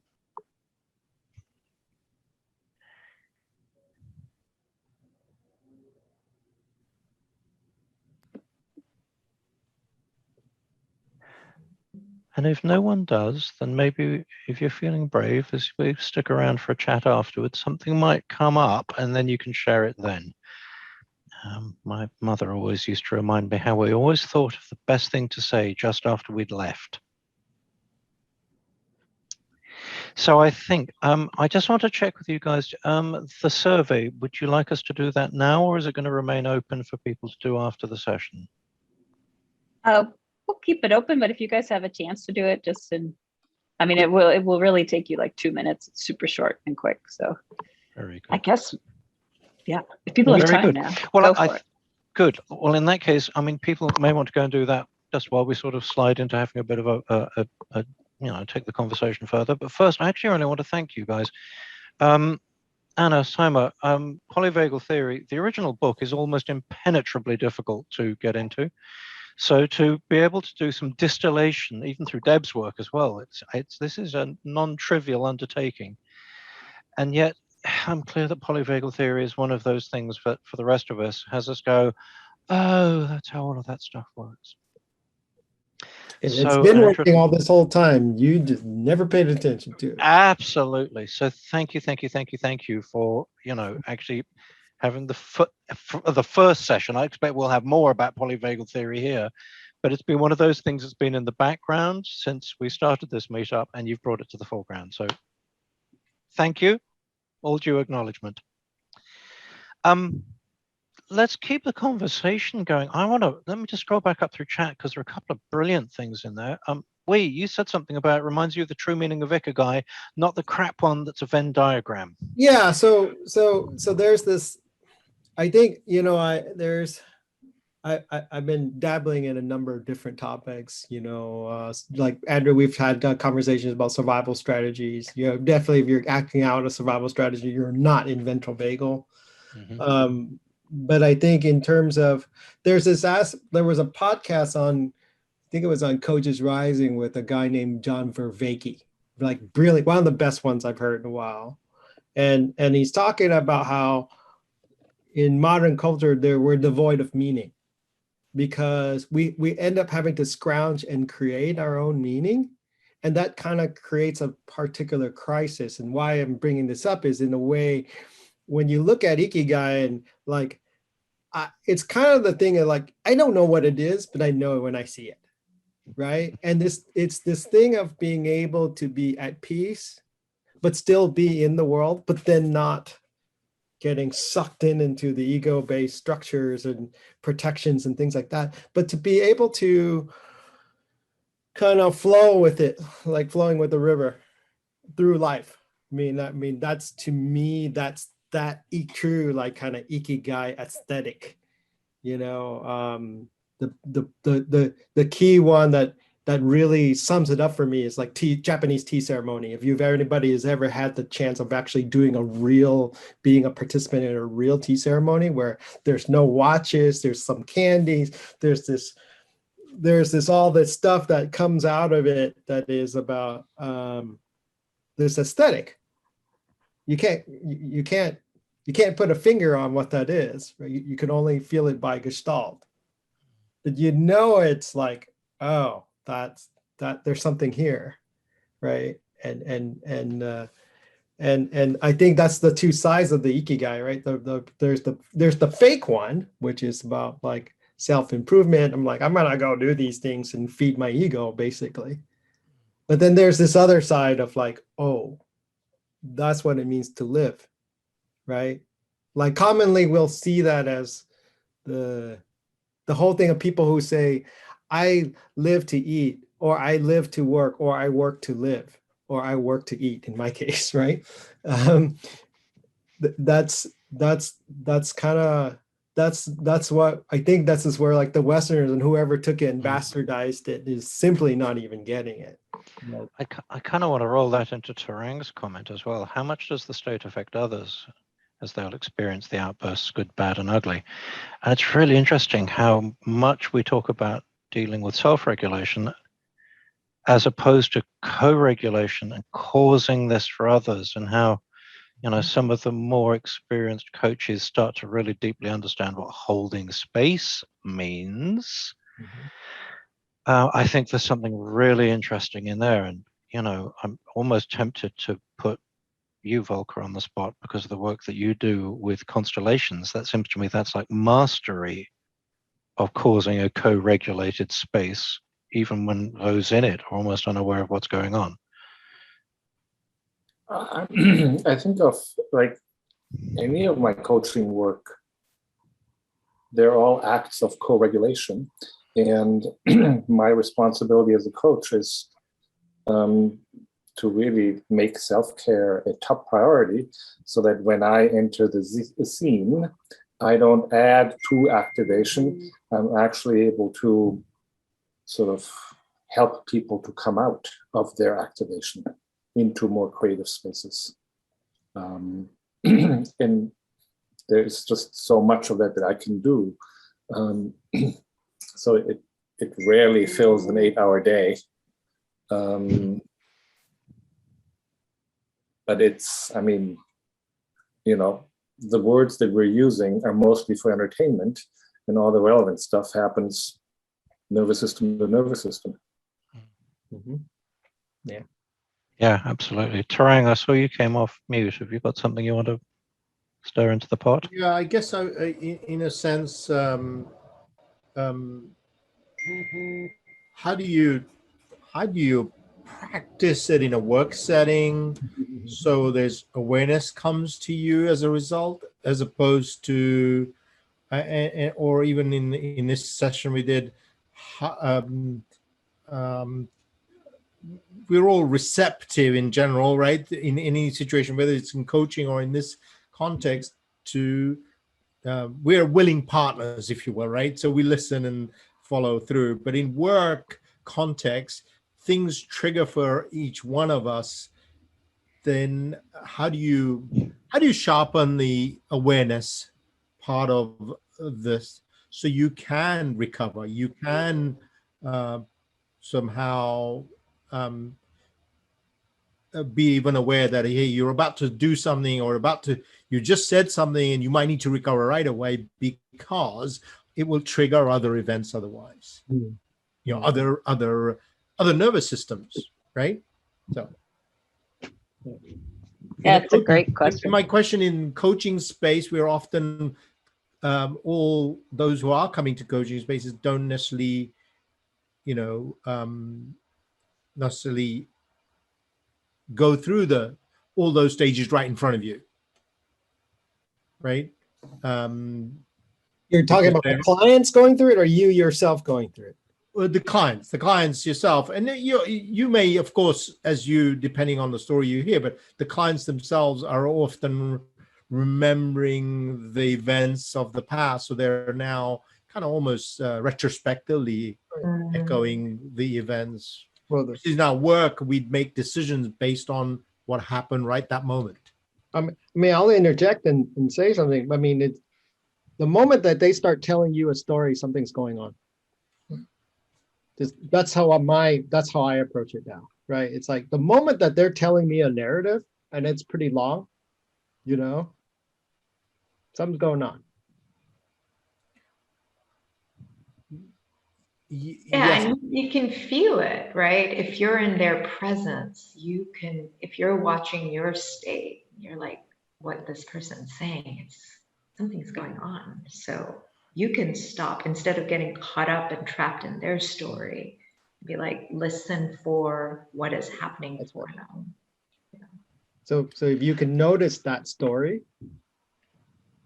just merely that is a bit entry, right? That's a starting place. I've noticed that Val put something into chat, and I want to read it because this is idea of decision making is loaded with a paradigm of control, conflict between parts, disconnected from body versus integration of parts, knowing from being, sensory emotion exercise, rub fingertips together, discrete. What I just wanted to point out was, like, classic parts work is parts of self, but we've just been talking about co-regulation. So isn't it interesting when you take the same ideas about how you deal with parts of self and have that start to point outwards? Yeah, self leadership. And I'm immediately thinking back to Theory U, and I know some of the folks here may not have gone through any of the Theory U stuff, where you go down to the fourth level of listening, which is listening with others for the future as it emerges, which requires a degree of connectedness and awareness of out there that takes something to get to.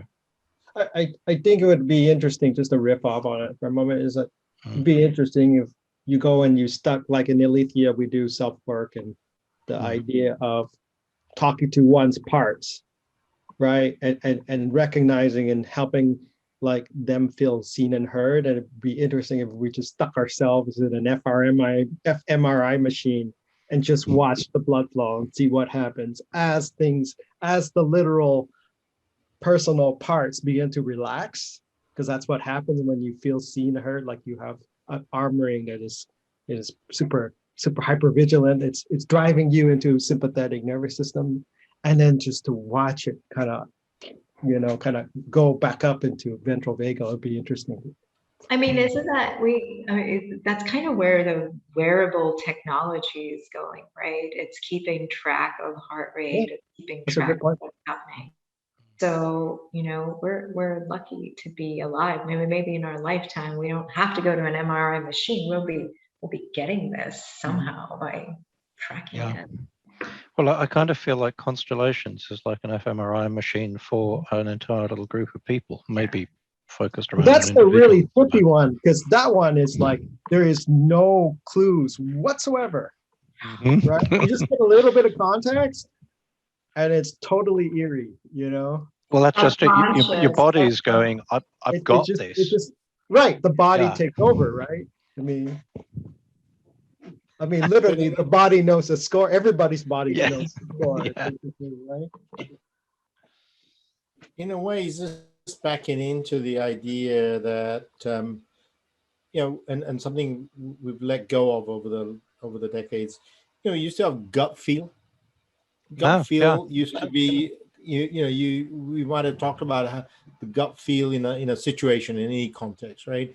Your individual gut feel versus collective gut feel, maybe even, and we tend to not rely on it anymore for a lot of things. But it's almost as if that gut feel feels like that nervous system telling you something. Oh, I think that's exactly what it is. And I think that one's job in achieving so-called mastery of something is getting a very well-informed gut. But don't forget there's another phrase that we don't use very often, which is heartfelt. And that's another area where you can learn to develop and trust it, and we now know that, yes, there's actually a lot of neurology going on in your gut and around your heart. In fact, there's more neurons there than there are going on between your ears. That's all myelination too, right? The more you do it, those faster those synapses fire. So when you have a gut feel, like that bad agile coach is like the bad smell. You've done that a while, so that muscle, that synapse gets faster, and then the same thing goes with like heartfelt, just being in contact with that. Yeah. I think we've all been. One thing associated with gut feel was often preemptive.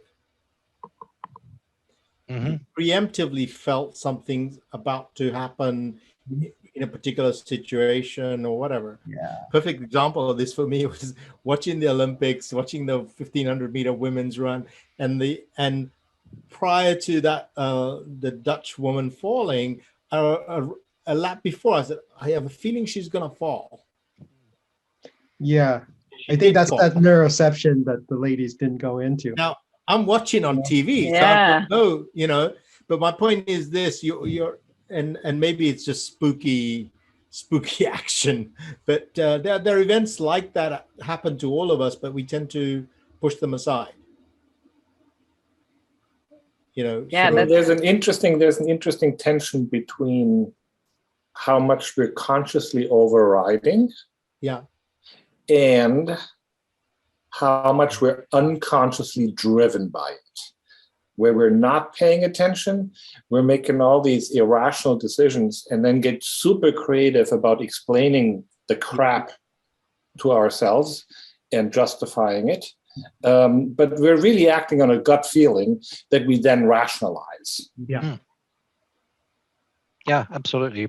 Almost every decision is made emotionally and then justified intellectually. Yeah, right. And I can explain about that if you like it. Yeah, and it almost comes back to like, what are we not willing to see and hear that's happening within ourselves? How are we controlling our stuff and not listening and honoring our nervous system? Being like, maybe there's something there. Maybe I do know that she's gonna fall. I should call you for tips, Darren. You got some. I don't think it works that way. He has not won the lottery yet. Do you watch horse racing? Oh, yeah, right. No, here we go again. Dressage. Where were you talking about dressage? No, I was another group. I apologize. Yeah, and I love, Valerie, that you were talking about the fingertips and the deep pressure technique. That's so awesome. So, yeah. If you rub your fingertips together, just this, to the extent that you're paying attention to such intensity that you feel your fingertips, and you just do it for even 2 minutes, you will move yourself out. You could do that under the table. Nobody will ever know.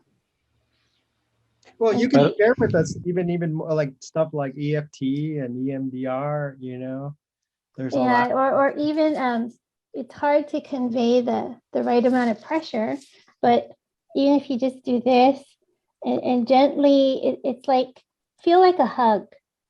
So it's not too tight, it's not too loose. So it's just deep enough. If you think of it like you're hugging your limb and you're just doing this and going up, it's the same degree of pressure that fetuses feel in the womb. So it provides a deeply calming feeling. So Yeah, very good. Wow, these are great. Thank you. Yeah, it sure beats stabbing yourself in the leg with a fork, doesn't it? It's interesting, the gut feel thing. One of the most fascinating things that came up when I did my degree in English back in the day was it being pointed out that the arts, culture, typically precede what's happening in society. So it's almost like a society has a gut that it can trust more than its head. Fascinating. I mean, way out of scope for tonight, but I must, wanted to leave that as something for people to go, oh, I forgot to think about that now. No, but I think you're going down an interesting angle, right? Yeah. The angle I love is like, what does group neurobiology look like? And I think you tap into it when you do systemic constellations or organizational constellations, right? Because now you're like, you're putting the whole group of people into presence, and you're having them play with all of the constellations that appear, including their own, right? When the person has no idea what the F they're talking about. They just feel these things, and somehow it makes sense. Yes, it changes the flavor of the phrase sense making, doesn't it? So it does question, like, in the sense that since these are feelings, whether you talk about constellation or even this workshop we did today, right? That we were not feeling those things in the moment. We were recalling the feelings, but not feeling those things in the moment. And in the constellations example, that it becomes, I'm wondering if it becomes mechanical for some, because they can't necessarily feel just because you said feel this, right? So the question becomes that for some who feel it, they absolutely get connected to in the constellation case, even in this theory, interesting, kept on saying it's theory. Why is it theory? Right? Because it's a theory, right? And so my point being, how could you, in either case, recognize those who feel it versus those who mimic it? That's very good. I mean, I can certainly speak a little bit to that in terms of the ladder of inference. So I'm watching closely where people source the information from, and then how many layers of interpretation they put on the primary experience. And so, I feel warm and I want to move over there. That's pretty basic. And then other people would say, like, and then they make up stories and they tell you about the story without mentioning that there's this physical pull to move, and that's when I often interrupt people and bring attention down the ladder of inference, so we're staying closer to the experience. Yeah, closer to felt sense. Yeah. I mean, I just did some Enneagram training, and it's almost like we also fall into those archetypal sort of personalities. And it's not just about the behavior, what you're seeing. That's a start, because you can see those parts and then you start to notice them, other people notice them. But then, like, where is this coming from? And it's always like, fear. It goes back so primal. Right? Because you're always trying to protect yourself. Yeah. And just knowing more about who you are, why you do what you do, where do you fit in? I mean, this is, again, like, self-awareness. There's a really interesting I mean, I've been taking acting classes for about a year, maybe a year and a half now. And I very quickly realized, like, who needs therapy? Acting is a profound practice of relaxation. So you can improvise, be creative, allow experience to arise in the moment without planning to be in the character, or these are angry words and now I need to be angry kind of thing. I actually need to source real anger to be convincing. Otherwise, people realize, like, oh yeah, that's just acting. This is really boring. And how malleable my sense of identity is in terms of context. So I have my life narrative, and part of the techniques that I'm learning in acting is to put myself into imaginary circumstances in which those words make sense. So if I'm in a character that is resentful about the dad and the dad's dying and I'm still just raging at his deathbed, now I need to come up with a life story of abuse or humiliation that allows me to source that level of resentment. And it's very bizarre which part of me is consistent from scene to scene, from practice to practice. That's, original Volker, and which part of it is defense over defense over defense and personality that is hooked into a life story, and how easily that narrative is, the brain goes into a new place, and now I'm in a resentful, nasty son bitching at his father in a way that I, Volker, would find utterly unacceptable. Oh, that's fascinating. Do you know Plutchik's Wheel of Emotion? Robert Plutchik made some very nice distinctions about how emotions are happening. Feelings are our consciousness of the emotions happening, and we may not have any consciousness of them. But why he did the Wheel of Emotion was to allow people to articulate and have a distinction, a name, put into language their feelings as access to emotion. And what you just described, Volker, is like the way how that can go backwards, not just about self-knowledge, but creation of character, right? What a fascinating thing. What a fantastic thing, right? And all the stop signs we have at various emotions. Yes. I'm not allowed to be angry at a woman. I'm not allowed to do this. I'm not allowed to be vulgar and like flirtatious. Totally. Yes. I'm not allowed. So there are all these stop signs, and my acting teacher is like a hawk. He notices a hesitation, and next week you have a scene where that is exactly what you're going to have to face. That's wonderful. I remember hearing a story about Sir John Gielgud being on set with another actor who was of the method school. And he found this fellow lying in a grave. And he was like, "My dear boy, what are you doing?" And he's like, "No, I'm identifying with my character who sure enough died."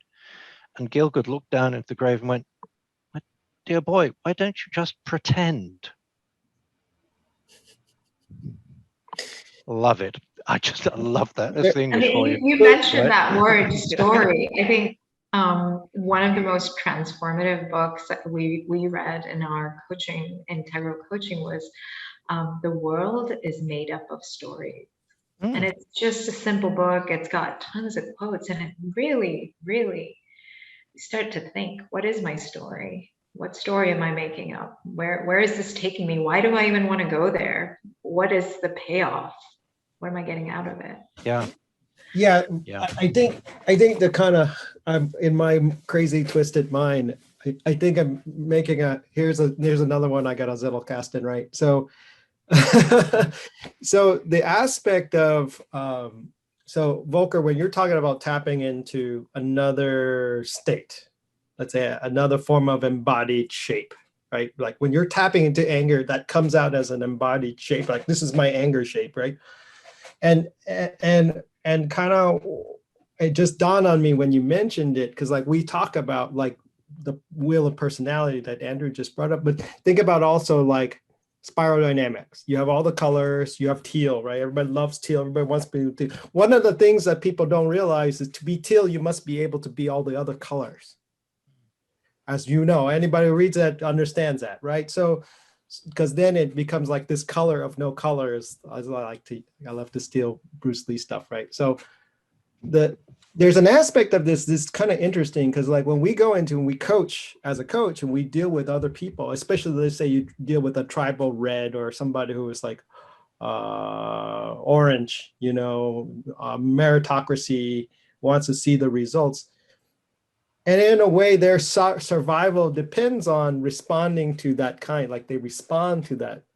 And then in a way, Volker is like, you're kind of acting out in the office, right? Because in a way, if I have somebody that is very command and control, or somebody who is very rigid and rules-based and procedure-based, I'm going to have to tap into that and basically literally play on the ladder in a way purposefully, while staying completely modulated and not go into dysregulation, right? And then to like, maybe there would be that time where the way to connect with them is to tap a little bit into your dorsal vagal nerve. In NLP, they made this observation that in order to regulate someone else, you need to meet them where they are before you can start moving them out. Right. You can't just stand on the other side of the river and invite them to come over. You actually have to join them and then guide them across. And hold them literally with your nervous system, is what we're saying. Yeah. Yep. Right? It's the first thing in NLP, isn't it? Rapport. Until you've got that in place, you can't do anything. Yeah. Yes. It's interesting, Volker. Like when you were talking about acting, can you act as if you're meeting them where they are? I gotta go to dorsal. I mean, but that's why I was saying. I join people in their fear, in their anger, in their frustration, right. enough for them to believe me that I can lead them out. Yeah. Now, I can shift that without getting dysregulated, but there is a definite joining that happens. Mm. I mean, as you do the matching and mirroring physically, there's a feedback in that, isn't there? That we did it earlier. The collapse, just physically going into the collapse state starts to signal to the nervous system something about how stuck I feel. Yes. And but it's interesting, sort of the difference between doing this as an act of, say, rapport, or of just somewhat joining. Is it more like empathy? Is it more like empathy? Yeah. It's a intense form of empathy. Yeah. For me, at least, because that's where I source and information from. Because they're telling me blah blah mark, and I actually need to join them to understand what they're talking about, because these words could mean a whole bunch of things. Right. They're in a very specific place that I need to meet them at in order to then ideas arise of how do I respond to the place they're in. Yeah, like in Zen, it's like you see the suffering. You're not getting caught up in the story, but you can sense the suffering. You can see it. You can empathize and be like, this person's in pain. I mean, I can't tell you how often I tell clients about like, oh, my eyes are tearing up. That level of sadness, where in their world it is not allowed to either admit it or to notice it or to feel it. And so I reflect back to them that this is happening in my body as we are talking. And then they're suddenly sort of like, whoa, yeah. Oh, and then we have then suddenly the conversation shifts. Yeah, I think we're getting more and more. I think the coaching systems are coming up to catch up to that too, right? That there's a certain sense of bodily sensing from the coach that reads, that uses, mirror neurons haven't been fully proven, but basically the idea is to use your own mirror neurons to sense into the client's nervous system, right? And then so when they, oftentimes it's when you ever get that thing of, and this goes back to what you were asking about, Tarang, It's sort of like if you feel a tension in yourself, you kind of have to check with them and say like, hey, I feel a tension. You feel the same thing. And I want to say like 8 out of 10 times, it's one of the same. You know, so it's all like you have to pay attention to your own cues. And that only takes practice. That has to be practiced and self-awareness, right? Yeah. Right. But in order to do in that example, even the actor example that Walker gave about the father example, and I was thinking what Simon was pointing out, that you have to empathize with that mode, if you will, of that person. But in order to empathize, you have to have experienced something like it. And when you gave the example of the father example, I couldn't ever empathize with it if I've never experienced it. If I've never experienced it, do you know what I mean? Yeah. In a logic way, right? Yeah. I could mimic it. Now I had similar experience with an uncle or whatever, right? But I couldn't. So my question in that situation, I agree with you that empathy comes from a deep space of having some experience of it, right? Some level of experience of the situation. And in coaching, we often do that. But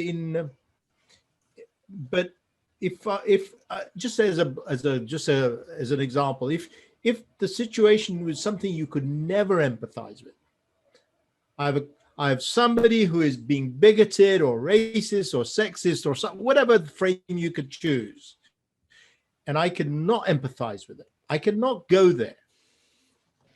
Well, there's two sides to empathy. There's cognitive empathy, where you can acknowledge that someone else is experiencing an emotion. And then there's emotional empathy, where you share that emotion with them, right?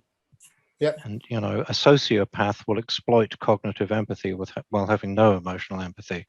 Right. Right. One can still choose to act compassionately, whichever of those you're experiencing. Guys, I'm very aware that we're actually a little bit past our usual hard dead stop. I know I actually have to go, but if anybody wants to stay, I'm happy to pass host on. I'll stay for a little bit. Just pass it to me. Okay, very good. I'm not sure if that means that you then get the recording. I do not know. I don't think so, no. No, as soon as you drop out of Zoom, it'll come to you. Yeah. So host has come over to you. So the recording will stop. Does anybody has an objection that if once I've actually edited, removed music, so avoid copyright strikes, that we make this public on YouTube, or would we rather keep this amongst ourselves? I would leave it with the hosts, the people who comfort level. Personally. So Simon, Anna, it's their work. Good. Leave it with them. Good. I'll follow up with you, Simon, Anna. Okay. And I'll do that even before I start editing. And Andrew, you may want to double check the host. Yeah, let's just check that did that go across to you? You gave it to Ha. There's more than one win here, isn't there? There we go. I do you mind wanna- giving it back? Or can you pass it across to... pass it to me. Yeah, if you go into participants, then you can click on we. No, I have to control. Actually, Andrew, you can claim it back. Oh, can I? You, How do I do as that? the Zoom account holder, can claim it back. Ooh, how do I I don't do think that? it's Let's have a look. I don't think so. Andrew, No, I can't. Oh, reclaim host. Haha, got it back. There you go. Yes, thank you. I found the button that said reclaim host. That was the clue. Oiled again. Yes, right. Now, have I got the right win tonight? There we go. Yes. How does that feel? Did that land all right over there? That felt Good. right. Yeah, Hit that felt me okay. right in Good. the right place in the ladder. Yeah, good. Okay, very good. Before Well, my you run lovelies, I away, have to abandon you. Okay. Sure.